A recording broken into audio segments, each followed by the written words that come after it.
démontré qu'on fait chaque jour le sport. En tout cas, je suis encore très heureuse et bienvenue à cet anniversaire de notre 182e anniversaire que j'ai vraiment voulu que nous fêtions ça autrement. Et aujourd'hui, c'est à votre disposition. Nous sommes à votre disposition. Et j'aimerais vraiment que nous n'oublions pas une chose.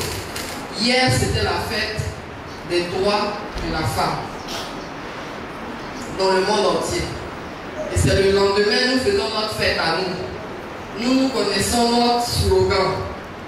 Nous sommes des sœurs de Sion. Et ce matin, je vais profiter en même temps pour faire mon petit discours. Je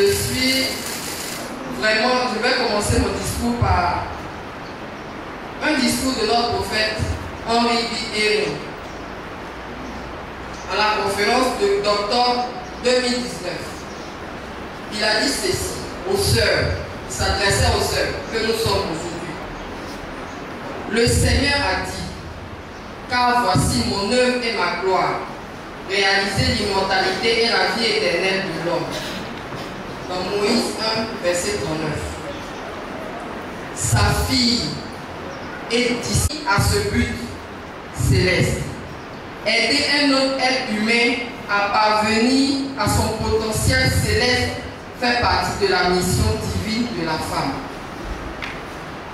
Dans son rôle de mère, institutrice, éducatrice, elle façonne l'argile vivante pour lui donner la forme de ses espérances. En partenariat avec Dieu, elle a pour mission divine de donner la vie, d'aider les âmes à atteindre l'exaltation. Telle est la mesure de sa création. Très chères sœurs, en ce jour de notre anniversaire, notre thème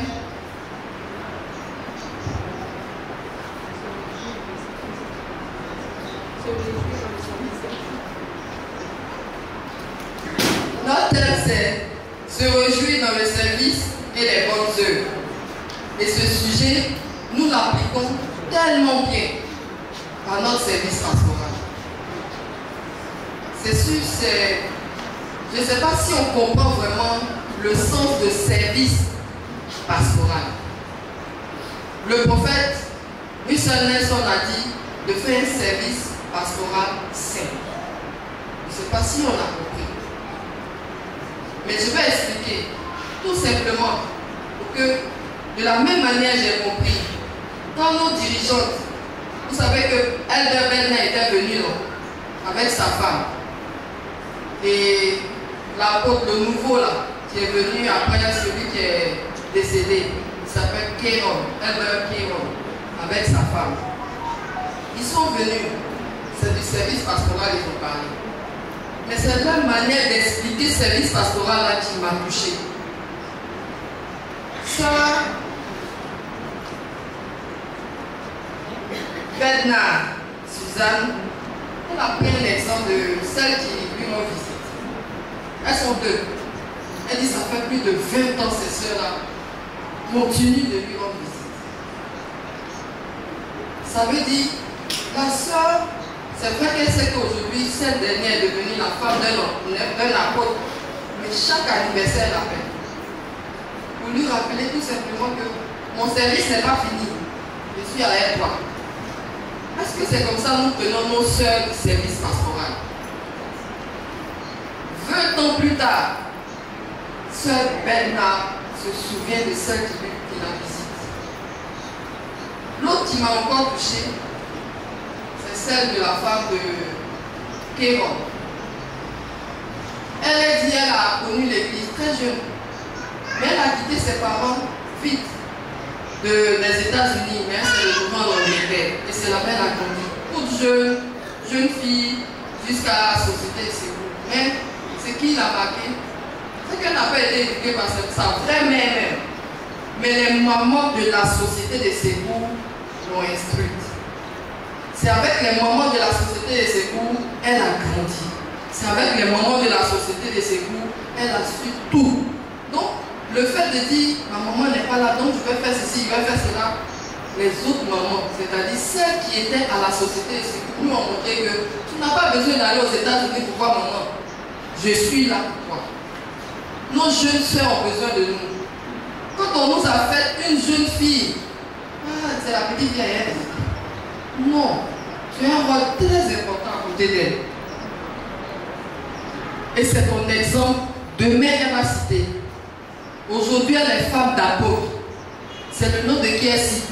Sa visiteuse. Pour ne pas dire ses visiteuses. Nous sommes appelés à éduquer. Nous sommes appelés à instruire. Nous sommes appelés à montrer l'exemple. Ne flashons pas. Ne faiblissons pas. Et surtout les présidents de la société de secours. Ça, je m'adresse particulièrement aux sœurs. Il y a des sœurs qui ne vont jamais souffrir si vous n'êtes pas leurs amis. Ça, c'est un témoignage d'une sœur de la Côte d'Ivoire.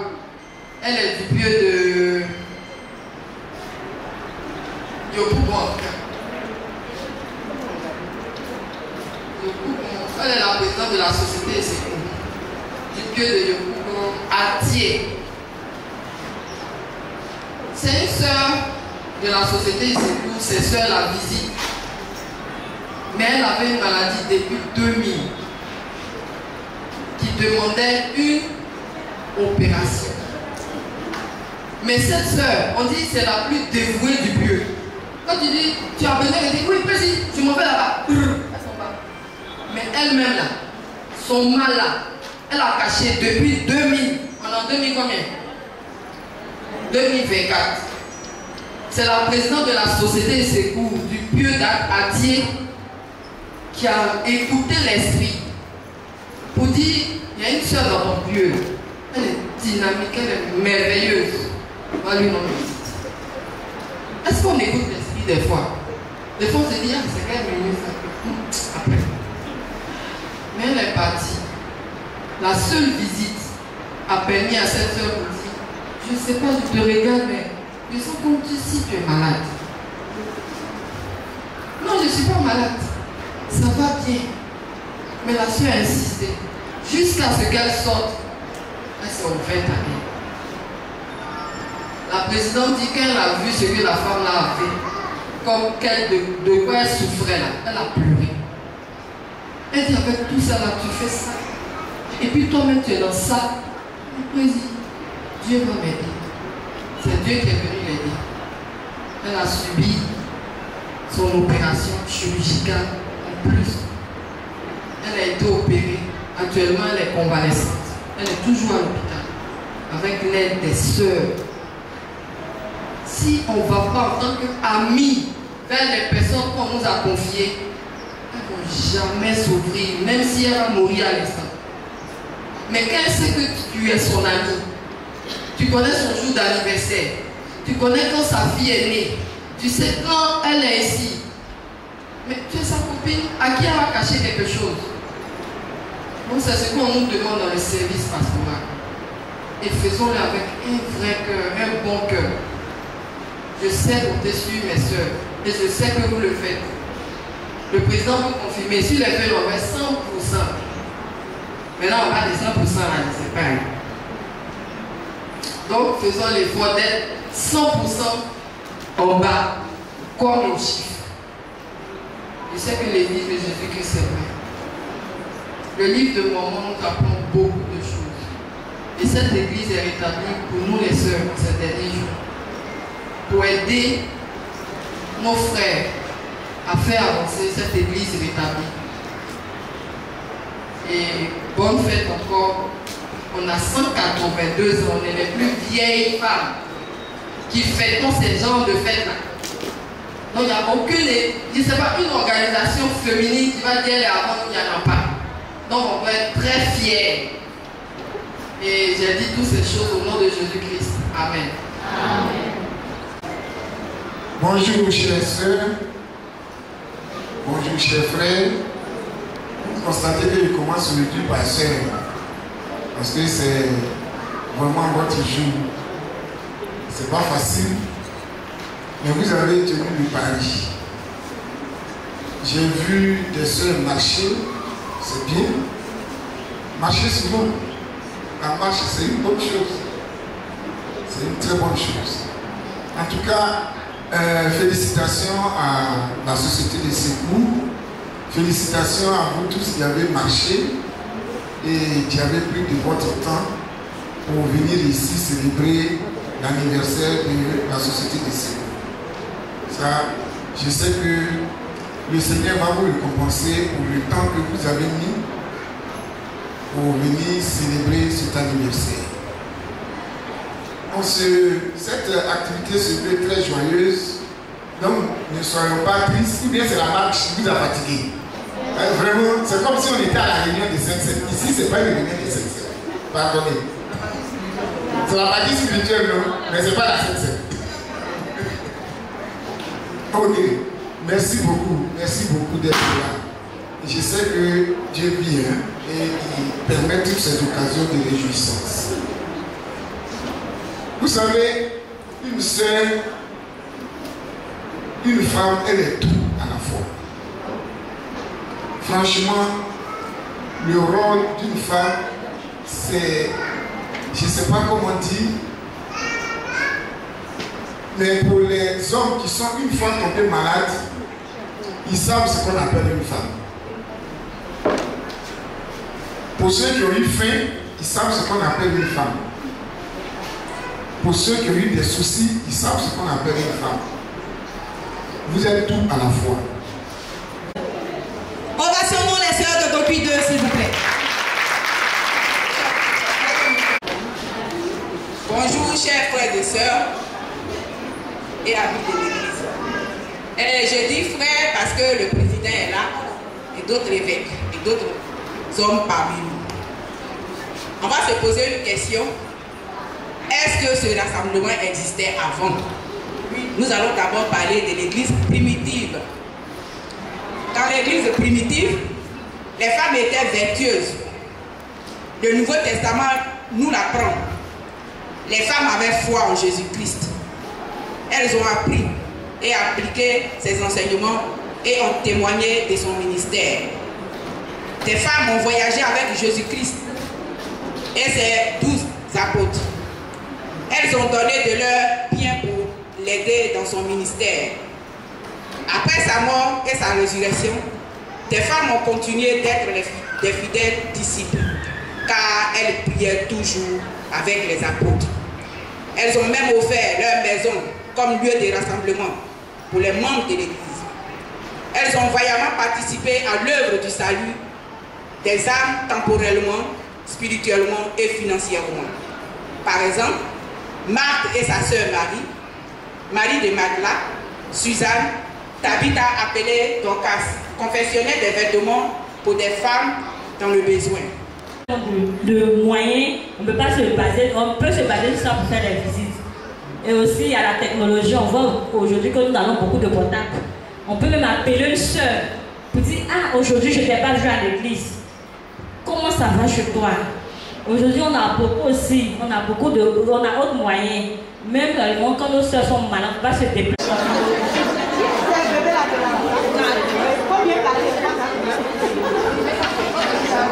C'est les premières sœurs de l'église, les filles dans mon royaume, le chapitre 3.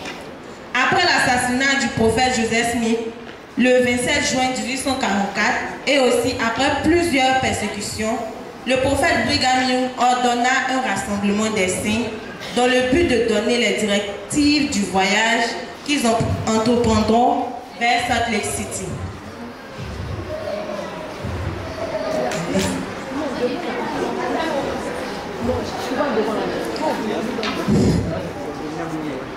Durant ce rassemblement, les émeutiers arrivaient et les chassaient avec des fusils lourdement chargés.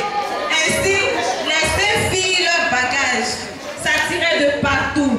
Alors les cinq prirent la fuite. Au coup de sifflet du prophète, ils se rassemblèrent et entreprirent ce voyage incertain avec les chants. Venez, venez, sans craindre le devoir, au progrès. Durant ce long et difficile voyage, les sœurs souffrirent le martyre, dont la mort des nouveau-nés. Elles pleuraient toutes les larmes de leur corps, avec des accouchements difficiles.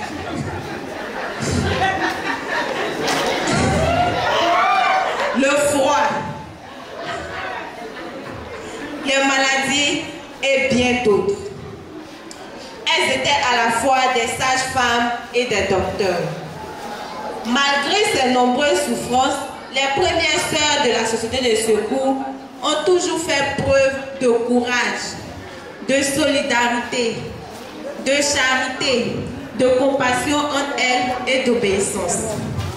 Elles ont toujours gardé les enseignements du prophète jusqu'enfin arriver sur la terre promise avec le chant « Le jour béni est arrivé, voici enfin la vérité, l'ange est venu, par Dieu promis, ouvrir le règne du Messie. » Qu'elles ont contracté avec le Seigneur. C'était la paroisse d'Abobouté 2. On vous remercie.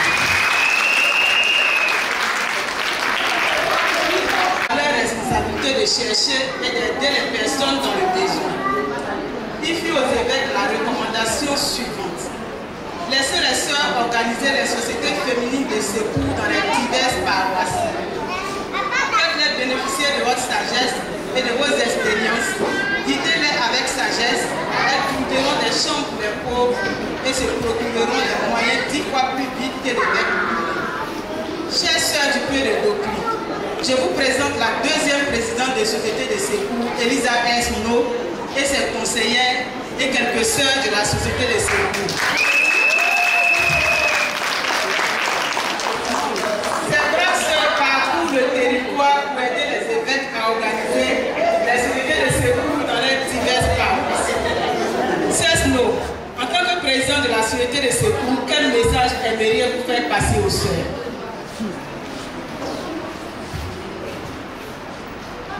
Merci, sœur. Voilà ce que nous souhaitons instiller dans le cœur des sœurs. Qu'elles soient utiles dans leur sphère d'influence et qu'elles ne se découragent pas à cause des difficultés sur le chemin, mais qu'elles fassent confiance à Dieu, qu'elles se tournent vers lui. Et je vous promets que ces merveilleuses bénédictions se déverseront sur vous. Dites aux sœurs d'aller de l'avant et de s'acquitter de leurs devoirs avec humilité et fidèlement. Et l'Esprit de Dieu demeurera sur elles.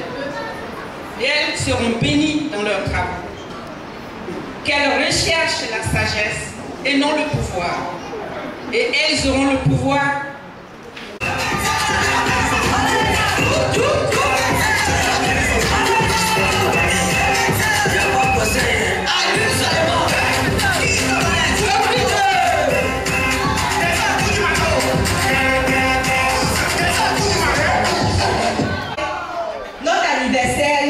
Le 2e anniversaire, nous ne sommes pas en nous pieux de Docry. Nous allons appeler notre invitée spéciale. Elle nous vient de loin, très loin après l'avion, puis elle est arrivée ce matin. Elle nous vient de la paroisse du Pieux, de Capitale, et c'est leur président de la société de séjour. Ovationnons Sœur Blé.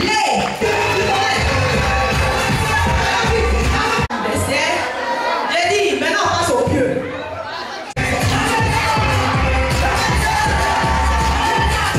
Merci.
Wenmebo, Wen, Yaramasa, Yire, Kene. Leur nom est le Toura, une langue mondée, dont le nombre de locuteurs quasimois estimé à 38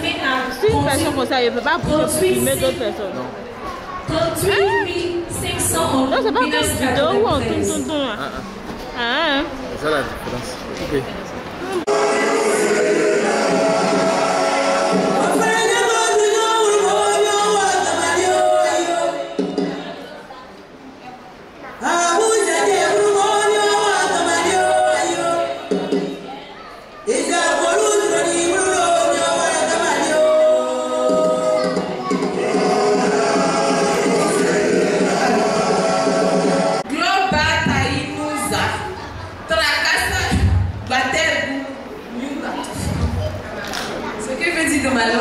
Tout le monde est invité à danser pour partager la banane. Merci.